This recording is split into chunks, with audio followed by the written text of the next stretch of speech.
বাংলাদেশি ভাই বোনরা, 2026 সালে আমাদের ইটালিতে কিছু গুরুত্বপূর্ণ আইন চেঞ্জ হয়েছে, যেমন সেতেত্রেন্তা ইরপেপ, যাতে কর্মীরা ভালো টাকা ফেরত পায়, বোনাস এবং অতিরিক্ত আয়ের উপর ট্যাক্সটা কমানো হয়েছে, ইলেকট্রনিক খাবার বাউচারের বিভিন্ন সুবিধা এবং বাচ্চাদের জন্য যে পারের দালে সেটা বাচ্চারা 14 বছর পর্যন্ত পাবে। তো এই জিনিসগুলা সরকার এই কারণে করছে যাতে এই দেশের শ্রমিকরা অত্যন্ত ত্রাঙ্কুল্যভাবে কাজ করতে পারে।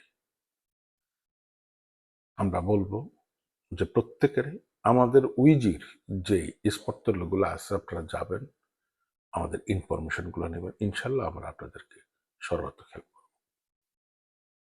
আল্লাহ হাফেজ।